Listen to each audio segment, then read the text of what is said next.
بسم الله الرحمن الرحيم. النهاردة هنعمل مندي بالطريقة طبعا في البيت. هنجيب مية زعفران مية بصل، وهنجيب معلقة زعفران ومعلقة فلفل اسود، معلقة زعفران ومعلقة فلفل اسود ومعلقة جوز الطيب وملح وحبهان او هيل، وبنحطهم مع مية البصل وهنقلبهم. طبعا احنا عندنا الخلطة دي مش هتحتاج كتير، يعني الوصفة دي مش هتحتاج حاجات كتير، وهندهن بيها اللحمة.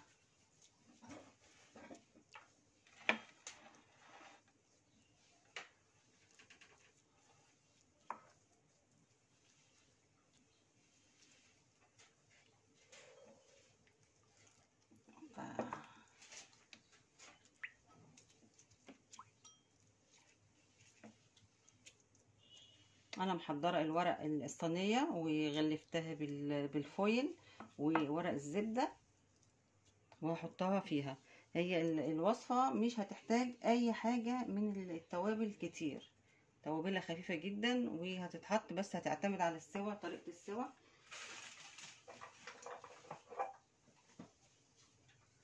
ازود بس شويه فلفل اسود كمان كده،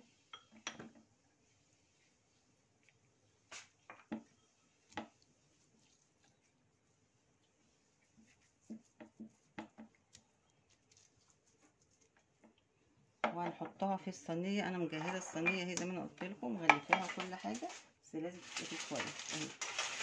محضراها وحاطه ورق الزبده،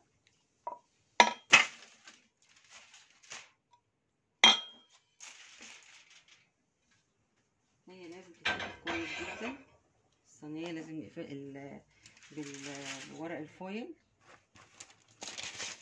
نغطيها بالزبده، ورق الزبده كده.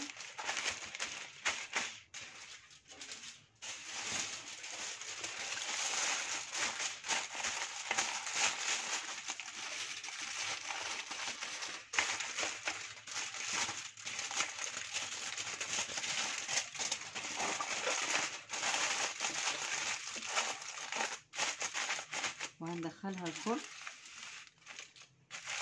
هنعلي عليها الفرن لمدة ساعة، وبعد كده نوطيه على 180 درجة ونسيبها لحد ما تستوي ساعة كمان. وده الرز المندي هعمله. انا حطيت زيت على حتة السمنة، وده البصل هنحطه اهو اشوحه.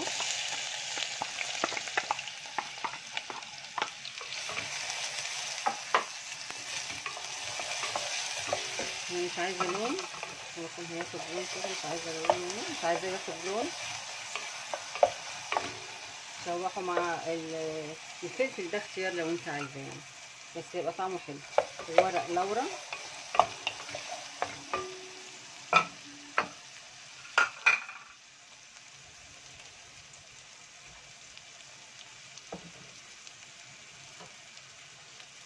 هو كده دخل على التشويحه خلاص. ازوده ميه بالمقدار اللي احنا عايزينه، لو احتاجنا نبقى نحط تاني.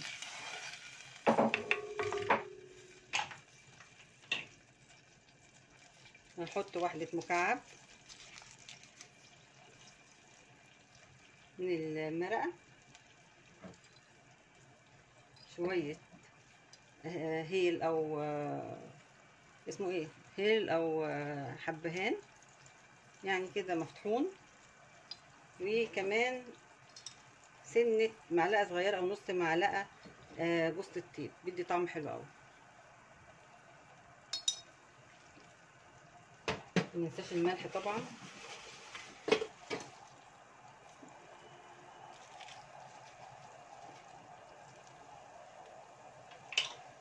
في ناس بتنقع انا طبعا عاملاه برز بسمتي، لو انتوا عايزين تعملوه برز عادي مفيش مشكله، بس هو الطبيعي بتاع الرز بسمتي.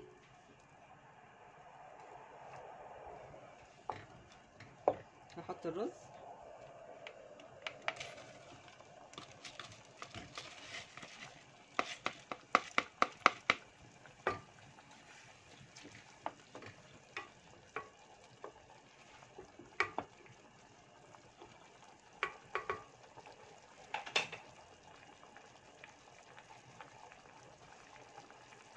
وهغطيه لحد ما يتشرب، واحطه على شياطه طبعا. وعلى ما الرز يستوي نعمل الصوص اللطيف ده. هنجيب طماطمايه، انت عايزه تكتري، انا بعمل يا دوبك حاجات بسيطه. طماطمايه، فلفلايه، فصين توم، فرعين ولا بتاعتين فرعين بقدونس، اسمهم ايه، يعني بقدونس، شويه بقدونس صغيره على قد الطماطمايه، والثوم، وليمونه حلوه كده نعصرها، وشويه ملح صغنطتين على قد الكميه، وشويه ميه.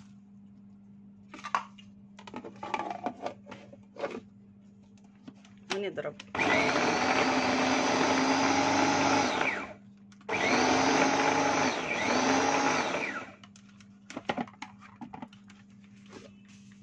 لسه شويه كمان، ثم ما تضربش الطماطميه، ما اتضربتش كويس.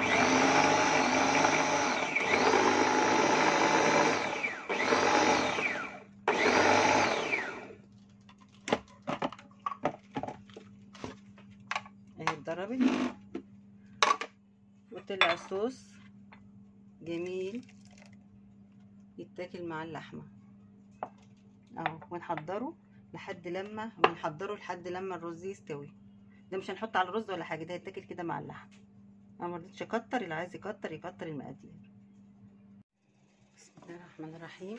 ولما الرز خلاص دخل على سوا اهو، بنروح رشين عليه رشه كده من الزعفران، اللون الزعفران، نحط له لون كده خفيف، بنرش عليه رشه حلوه كده، بنكترش لان الزعفران بيدي لون جامد جدا اهو.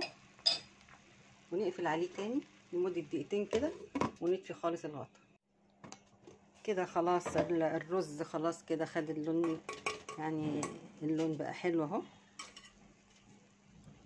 اهو. البخار بس هعمل شويه اهو، بقت واحده واحده. وهنحط بقى اللمسه الاخيره للرز عشان يدي طعم حلو بقى كده. نحط له حتتين فحم جامدين كده حلوين، ونرش عليه الزيت ويطلع بقى كده ويشتغل مع نفسه. ونسيبه بقى كده لحد لما ياخد الريحه كلها بتاعت الفحم والتدخينه بتاعت الفحم. شوفوا شكل اللحمه بقى لما طلعت تحفه تحفه، مش قادره اقول لكم، دايبه دوب كده وانا بشيلها كانت بتقع مني، واتسلخت عن العظم بتاعها. والرز طالع جميل جدا مفلفل، وطالع كل واحده بوحدتها بلون ولون، زي ما حطينا الزعفران، عشان حطينا الزعفران عامل لون ولون. وانا نسيت اقول لكم ان انا حطيت عود قرفه مع الرز وهو بيتعمل. وان شاء الله تعملوها وتطلع معاكم زي الفل واحلى من اللي انا عاملاها كمان. والف هنا والف شفا ليكم لما تعملوها زي بص، يعني انا مش قادره اوصف لكم قد ايه طعم الرز كمان. لما انا حطيت الفحم ادى الطعم المدخن كمان رائع رائع رائع، طعمها تحفه يا جماعه. انا عايزاكم تجربوها حتى جربوا الرز جميل جدا جدا. هي تتجرب الاكله كلها مع بعضها كده، الرز باللحمه. الف هنا وشفا ليكم لما تعملوها. شكرا.